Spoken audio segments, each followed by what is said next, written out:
Hey, I'm here with Matt, winner of our last FNM, or our first FNM actually, which is also last Friday's. He has his deck here to kind of show us and talk about it a bit, maybe some of his matchups and stuff. And you're playing just Orzhov Lifegain, right? Yeah, that's right. Pretty standard stuff. Lots of Soul Sisters with Hinterland Sanctifier. You have your life drain effects with Starscape Cleric. Right. But there's a couple other things in there. Like your Amalias, right, to grind through value. Yeah. Well, go ahead and pull it out and let's see some of it before we kind of talk about your matchups, just to kind of get an idea, like the things you're running. Is it still unlocked? Okay.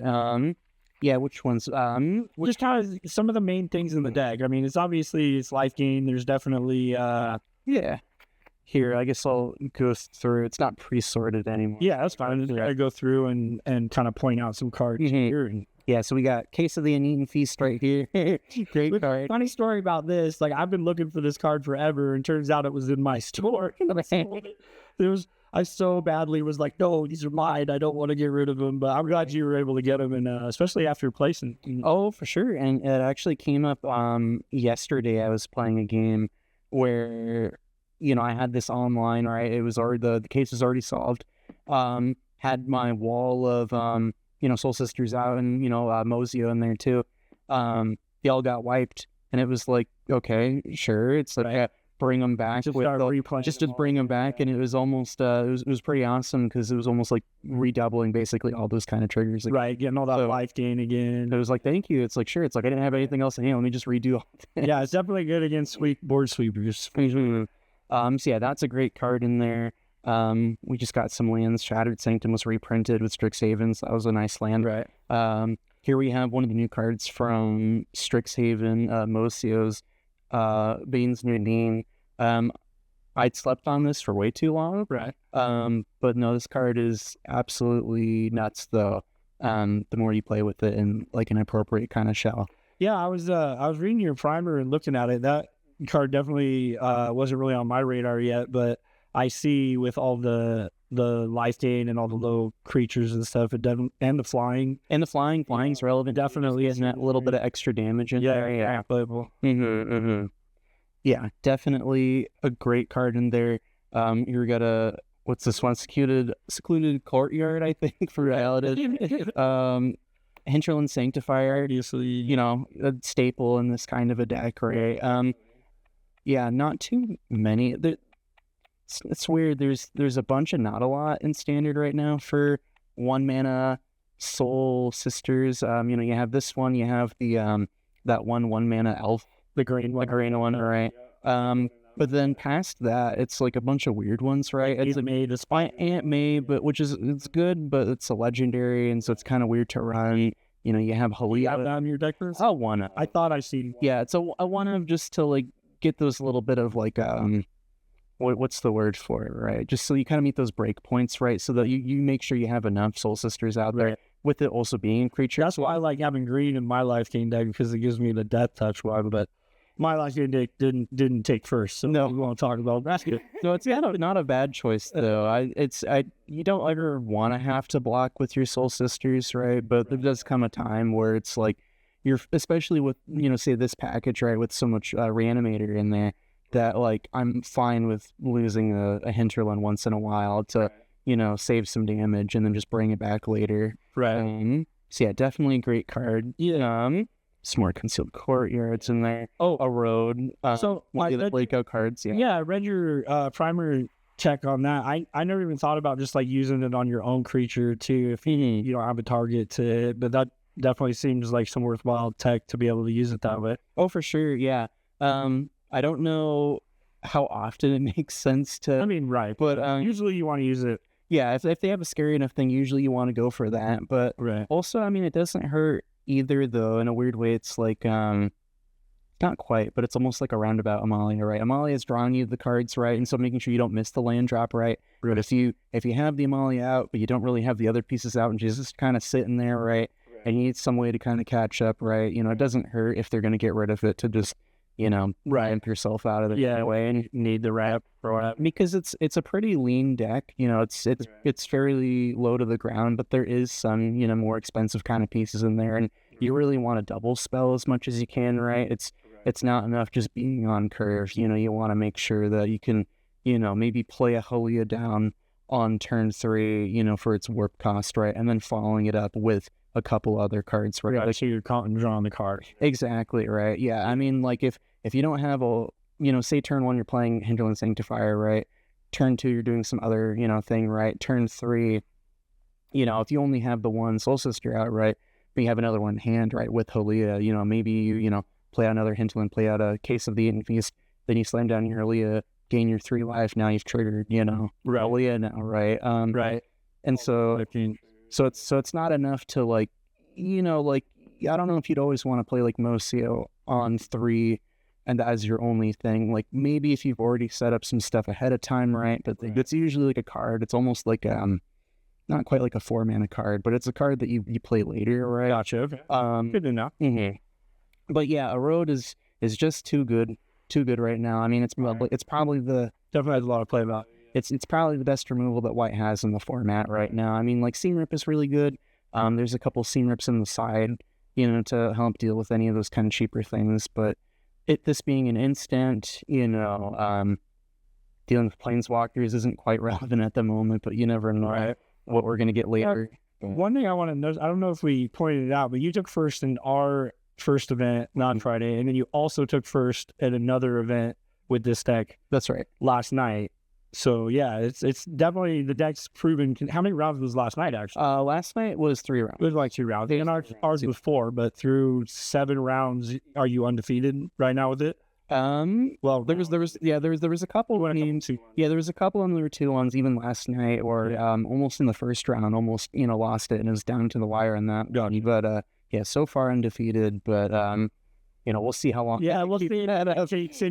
Another win. People may tech against. I don't know. We'll see. I feel like you've talked about Erode enough. I was definitely liked that addition and seeing the tech on it.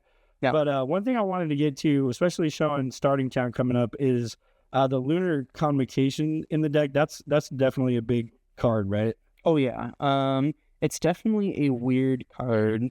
There's games where I'm not sure if it's quite the right piece, and so far it's been the card that gets sided out quite a bit. Okay, that's good. But that being said, depending on like the matchup, right, where you can get away with it being a bit grindier, it's definitely a pretty obnoxious piece of card for your opponent to deal with, right? Especially with the life gain. And one reason that I bring it up, like Starting Town, I really like the Starting Town. You can use that to make sure you're losing the life without having to actually to still be able to play stuff and have to be paying life to draw a card. Exactly, yeah. And I mean, the card trap mode isn't to be underrated, right? There's some games where, like, say maybe against a control matchup, right? And things get really slow and really grindy, and they've exhausted all the cards in your hand, and all you have is a Lunar Convocation. Like sometimes it might get down to the point where it looks pretty desperate, but you're just having to maybe pay 6 life, draw 3 cards, hope you can build back from that. But exactly though, with the Starting Town, right? It's like your classic pain lands, right?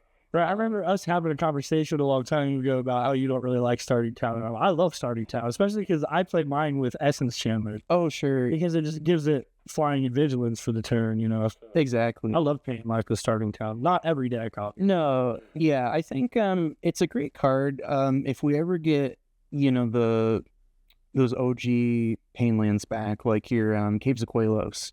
Yeah, I'm gonna be quick to go on Caves of Koilos over Starting Town, but I mean, yeah, depending on the deck, I think it's still definitely. I play a lot of 3, sometimes even 4 colors. Sure, it probably helps a lot more if you ever want to jump onto the Absan, pile, right? To make sure you get that green in there. Right? Yeah, I play a lot of 3-color aggro too, where I curve out, like I'm lower curve, so by turn 4, I'm like, I don't care, I'm already playing most of my good stuff. Right. But yeah, no, definitely a good card. It's a little tricky sometimes to get that trigger on there for you to have lost life and gained life. Right. You know, it's stupid easy. You don't even have to think about it to just gain life. Right. But that's really not the best mode to it. The best mode is being able to effectively every turn Right. turn it almost into like a bitter blossom, Right. where you're making a token every turn. That's the hard part. I like how it's starting. Yeah, starting time kind of gets there. The shocks, the shocks are great. You know, even if you didn't even need the mana, there's been times where with starting town, multiversal passage, even Godless Shrine, you know, I'm shocking it in just so I can make sure I get that that trigger at the end there. Right. And it really helps. I mean, you know, with this deck, with so many, you know, hinterland effects, Case of the Ancient Enemy, you know what I mean? It's like, you're really not going to feel that life loss too much. Right. It's just another, you know, it's a greatness at any cost, right? You know? Yeah. All right, did we miss? I think we talked about a lot of the components of the deck and most of what it does. Did we miss anything that you want to include? Not sure. I mean, we got the Halia in there. Halia is a great card. Yeah. I think I think we were talking about it after the games. I think this one's on 4 Halias.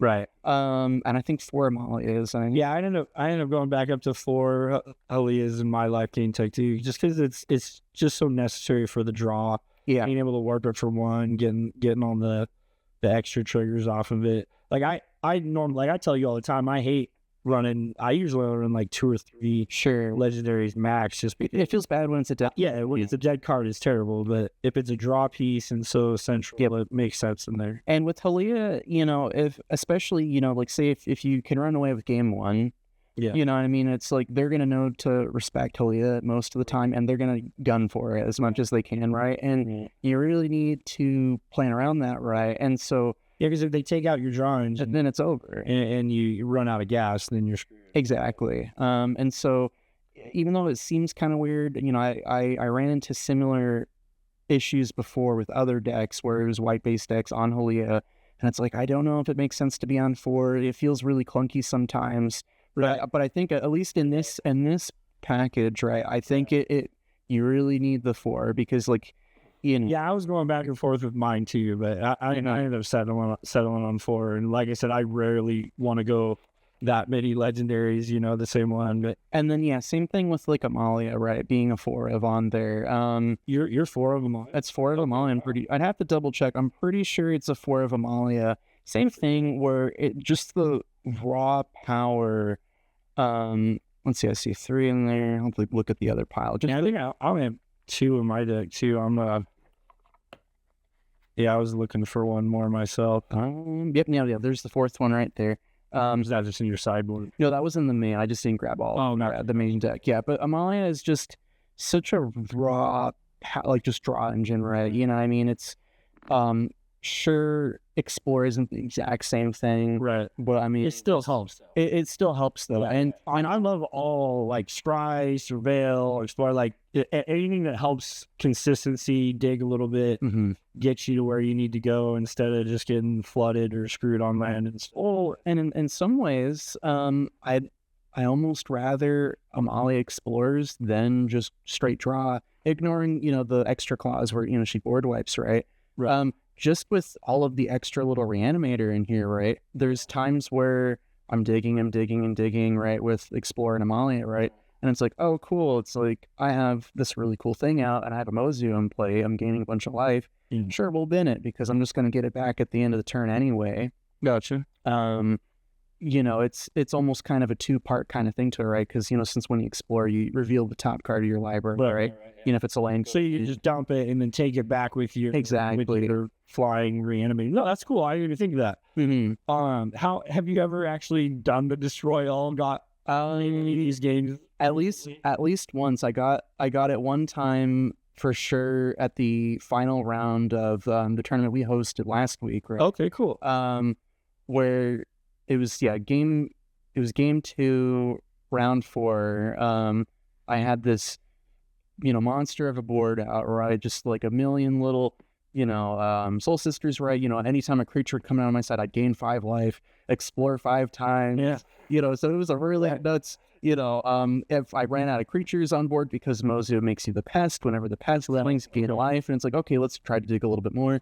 all of a sudden I'm counting out the board and I'm running real low on cards. I'm thinking I have like maybe like 20 cards in my library, and I was just trying to dig for Starscape Cleric, right? Because that's a way to help drain out the the board and finish. So you can start going directly. Exactly, because without even having. Because while I had a nasty board, he also had a nasty board too. It's like I couldn't remember what you're playing. What I was playing against. I was playing against Jason, I believe, and he was on that. I think it was the 2-color, 3-color kind of graveyard kind of cheat things and anything the likeness looter, Moon Shadow looter.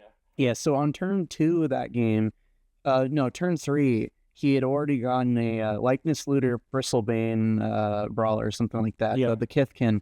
So he's swinging for 6/6 trample flying. So it's the leader turned into the. That's right. Yeah. Yeah. Okay. And so already he's got a really. So it's got ward built in as well. Right. And there's some removal. There's the erodes in there. Okay. But at the same time, there's not a lot of removal in there. Yeah. In the main board and even the sideboard, there really isn't. There's a little bit. I mean, you have seam rips. Well, yeah. Show us your sideboard. Yeah, we have, in the side, there should be 2 Starscape Clerics. If anyone saw the little post where we showed the deck list, you'll see that I only have the one, because I only own, I think, the 3. I couldn't find the last one, so there's like a loot in there. That's like just like almost a meme pick, because I couldn't find the last card. You're still looking for it. I know how that is. Requiting Hex. Requiting Hex, that would have been good against him, right? But, the word kind of is a pain. Fire Strike. Great card as well, depending on the target, seam rips for, all your cheap kind of threats. You have your ancient vendettas, to rip out, anything, from the, I don't know, like say, I was playing against Omniscience yesterday, right? And so, once they land Omniscience out, it tends to be over. And so, get one of those, rip all of them out. Unless they just don't have any in their hand by James, which how often does that happen? That's true. That's great. Although, I guess side tangent, the way that usually they win nowadays, right, is they get that one spirit dragon, right, from Turtles. That is the North one, and in fact, if you really know what's up on there, you don't keep all of the Omniscience in main. Because with Ancient Vendetta, it rips it out of the opponent's graveyard, hand, and library, but not the sideboard. So you can rip all of them out from there, but if they have one inside, they'll just get a Northwind Avatar, grab the Omniscience anyway, and then they're off to the races. But but if anyone's not doing anything silly, you're playing against some really nasty deck where, they just need the one card, that helps on there. Right. Decorum Dissertation, helping those grindy matchups, right? Leyline of the Voids for any of your weird graveyard strategies. I think I even boarded them in against the likeness looter deck. Couldn't find it. So I just had to make do with what I had, right? Clarion Conqueror for any of those weird kind of creature artifact decks, right? Helps with Tablet of Discovery. Helps with Badger Cub when it was around. Right? You don't need it anymore. Strategic Betrayal, just that's a good edict. Clear the grave, especially against the deck you're playing against, clearing the graveyard. Right. And then this was loot last time, this mountain in there. So a random mountain. Ran around a mountain, still need that Starscape Cleric. So, I might have one. I should look for it. Right. Help me out for next Friday. But, okay, so back on a side tangent to your sideboard, but back to what happened in that game. So deck was running low. I was trying to dig. Yeah. Couldn't, and turns out, hindsight after the game was over, it was like all the way at the bottom. There was no way I would have found it, right? But I counted it out, and it's like, okay, it's like with what I have right here, it's like they have a lot of blockers, but I should be able to just barely swing with just for sheer number of creatures, and then maybe drain them out by one with like a Lunar Convocation, right? Because I would have gained life that turn, they'll lose one. And in all of those triggers, going to combat and gaining life and doing all these things, we're looking at it all, and it's like, oh, it's like Amalia blows up now, and it's like, how much life are you at? It's like, oh, less than 20. It's just like, I said plan to blow it up. It just kind of happened on accident. Which, that is a thing. How did it turn out? Did you still win that game? Oh, yeah. No, that's, once Amalia resolves, you recover from board wipe. I mean, that was a graveyard deck, so it has some recovery too, but probably not. Because Amalia blows up everything else butt herself. All right. Yeah. And she stays on the board with like so 20. Exactly. Yeah. She destroyed all other creatures besides Amalia. So the only thing at that point that you'd really have to be careful of, right, is to not overextend. Don't get too close to the sun. Blow up everything up, and then they kill your Amalia. Right. Like, oops. And there's ways to come back from that, right? But it would be kind of tricky, right, to say the least. It is funny. Jason told me because of the Lifegain decks, that's all he lost to was the Lifegain decks. So it was mine, and he said that deck really needs board wipe, and so I actually added some deadly cover-ups to the. Oh yeah, no, and deadly cover-up that's a especially nasty board wipe. Which Ryan actually gave me some tech on that I hadn't heard of. Oh yeah, the other day, but apparently, I mean, it's probably not as big a deal now. Vaginal Cub's gone. Vaginal Cub's gone, but apparently, yeah, you can use deadly cover-up to like exile Earthbent land. Yep, and all copies from their hand, and that was crazy. I didn't even know that. Yeah, not completely irrelevant. I mean, maybe right now. Yeah, I don't know how much Earthbent is being played, but still, it's like, yeah, it's somebody. Bossing Say is still a fantastic card. Yeah, I mean, Bossing Say alone can win you games. Are people going to be very high on it right now? Probably not. Man, especially just knowing that I don't know how much I'd want to Earthbend against somebody that I know might have boarded in deadly. It's like maybe I don't Earthbend now.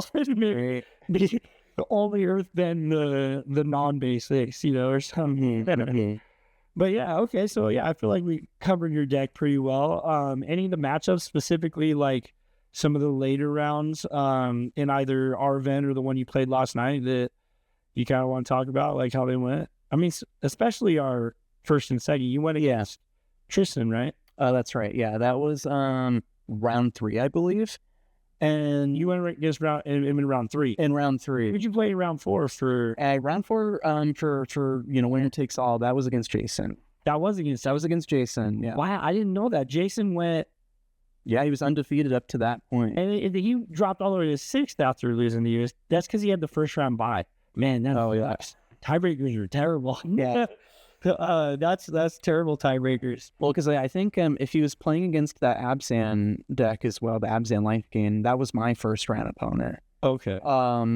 And yeah, I think he got unlucky with his draws a little bit, right? He had to mulligan pretty hard on his first 2 kind of games, and I think his best chance on there was the first game, right?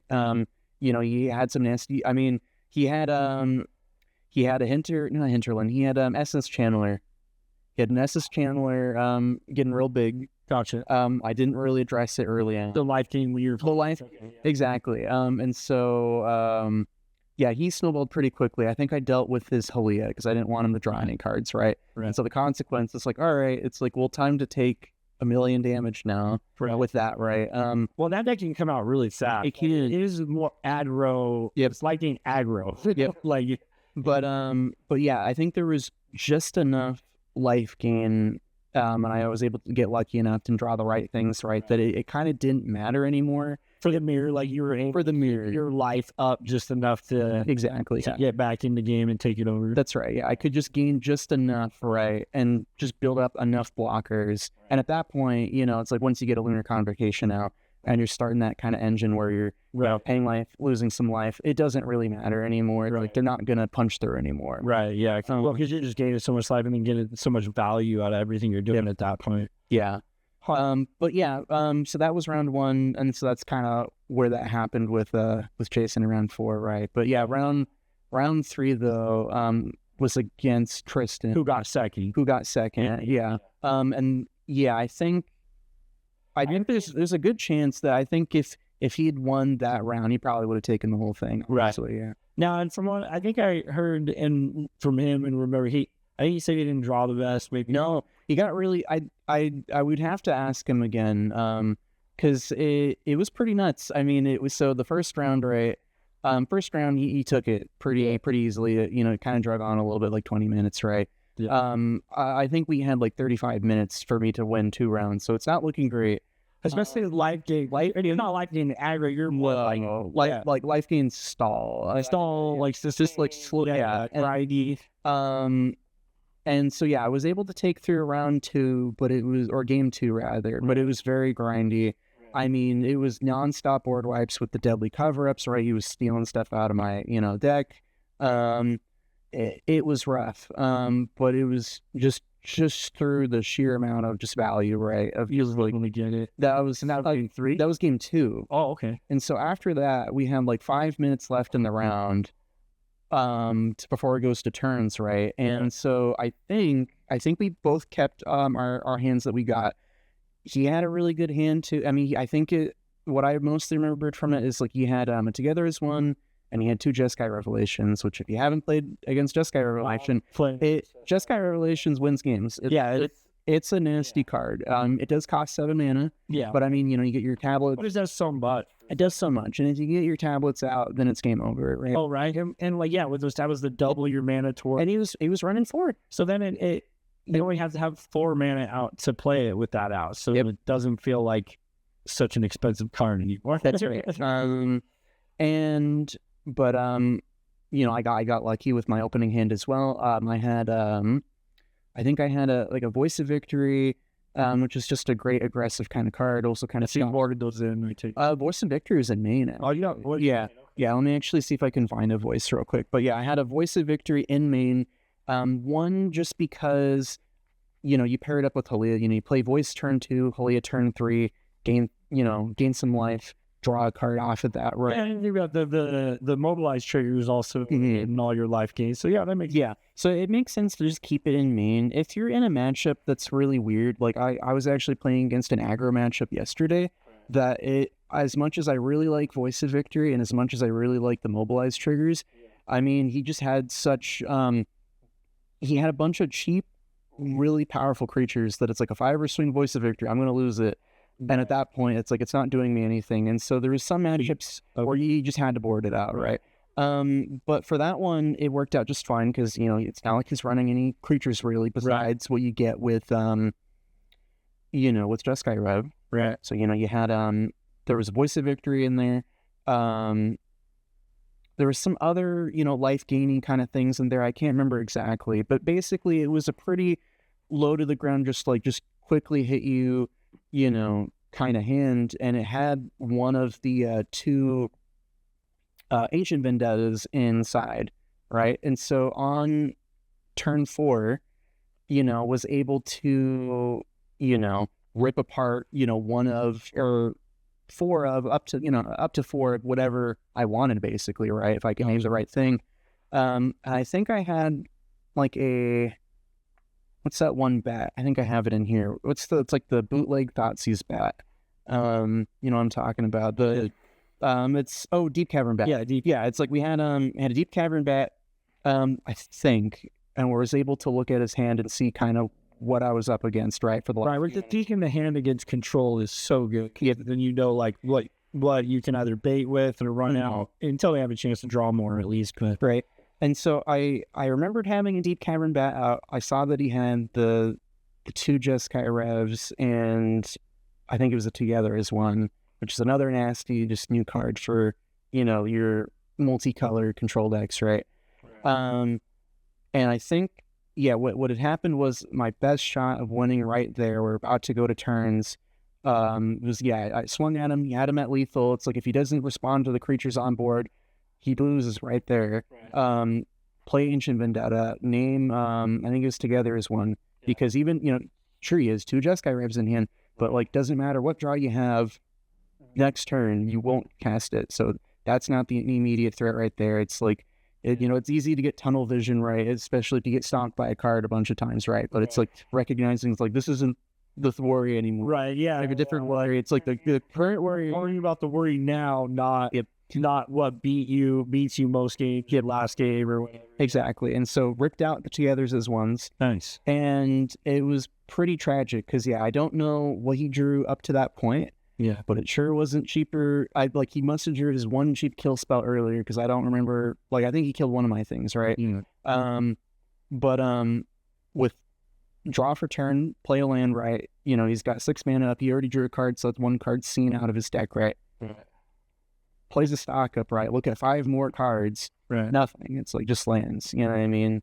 And so it just sucks when you're looking at 5 cards and especially in a deck too that's oops, all kill spells. Like that's what the deck is. It's oops, all kill spells.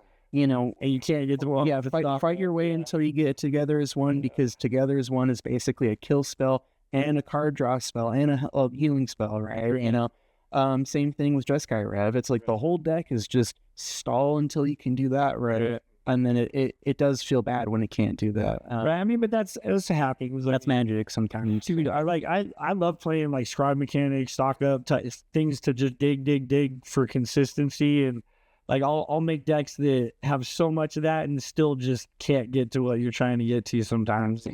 Sometimes it just doesn't want to draw for you.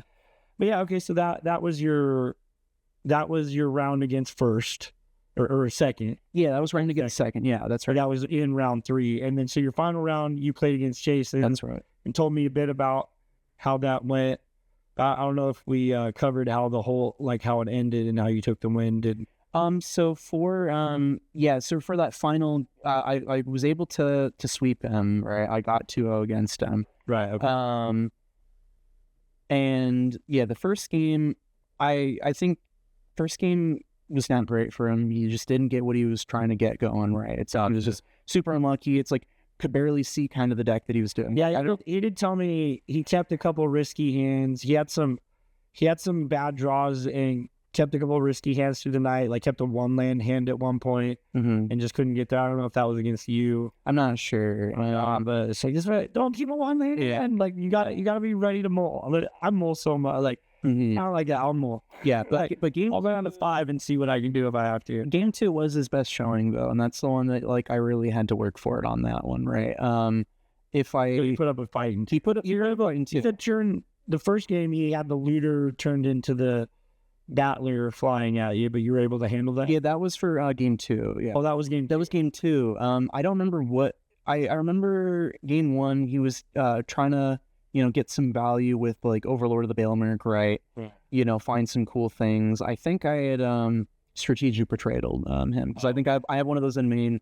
I mean, that is the biggest thing that's about great red decks is like they can do great, but somebody boards in something that just takes out your whole graveyard and you're like, well, my deck doesn't do a whole lot anymore. Which it'd be one thing if it was if it was the one inside, but no, this was the one of main to keep. Yeah, that was of main. One of main to keep him on. So that's funny. You're just running one. Yeah, let me see if I can't find it real quick. Yeah. Because let me just count. I remember 1, 2. I'm not sure how long you've been on. Like, I'm pretty sure I remember telling you about that card. How much I'd play that as a sideboard card and stuff. Just because, I mean, I remember us having a conversation like 6 months or more ago about just like I always have a little bit of graveyard hate in sideboard if I can, if it's in colors anyway. Even if graveyard is not being played, because sometimes people just come with like a crazy graveyard home game and shutting it down with something like strategic betrayal. Sure. Best way to do it. But yeah, okay, cool. I feel like we already went a lot longer than we originally planned. This is like a 30-minute episode. We're probably on just, it's great. First try, we got a lot of content here. Anything you want to add before done? Anything that's not really, no. I'm excited for more Standard. Well, so we got next FNM coming up. You think you can defend your title and you go 3 wins back to back? I don't think so. I think you don't want that kind of pressure. I think there's gonna be too many people for me. I don't know. I mean, it's hard to stay on top for that long, especially if they watch this video. They're gonna be able to start like, how do I tech? Like to beat you, like actually kill Leah, Amalia, yeah. So that actually does give me a good idea. Before we're done, like what do you think your deck kind of struggles against matchup wise? Because like nothing really, like everything has bad matchups unless you're a deck that gets banned. So I would say, I mean, if we look from the from last week's event, right? The deck that I really struggled with the most was Control. Yeah. Sure, I won at the end, right? But I mean, it's not like I, like swept or anything like that. It's like I hard to play against counter, especially if you're not prepared for it with things that stop count. Well, and that was just it. I mean, most if you look at most Control decks right now, it's not like your classic blue-white Control that runs a lot of counter spells. Most of the time, they're running mostly burn and kill spells. Get running burning kill spells, and then you play your Jeskai Revelation, right? Which doesn't counter, it just bounces a spell or a permanent back to hand, right? So even if you have your Cavern of Souls, you saved up and you bought a playset, I'm sorry, but it's gonna. Well, not only that, there's things like Aang and Interrupter. Those aren't straight counters, but they just put them into exile and delay them out and stuff. So yeah, playing against counter controls, and then is it Cavern of Souls or whatever? That's only you have to name a creature type. I mean, you can run Village, playing like tribal and standard. Yeah, I mean, even this one, I'd have to look through the number of creature types. Sure, there's a decent amount of bats, but there's quite a bit of humans, and there's a vampire in there too with Amalia, right? You gotta pick and choose. So you pick and choose your most important. Yeah, what do I not want countered the most? Yeah. I just took some fantasy Balos for my Jund sacrifice tag just because of counter and stuff, But yeah, I'd say control can definitely be pretty scary. Mostly just because you're not really that fast. It's like you can grind, but if you grind for that long and then you can't finish out, sometimes it's like it's pretty rough. And I'd say the other one, which we'll see if we get more of that, in the coming weeks, if anyone wants to bring any of those. But I'd say combo.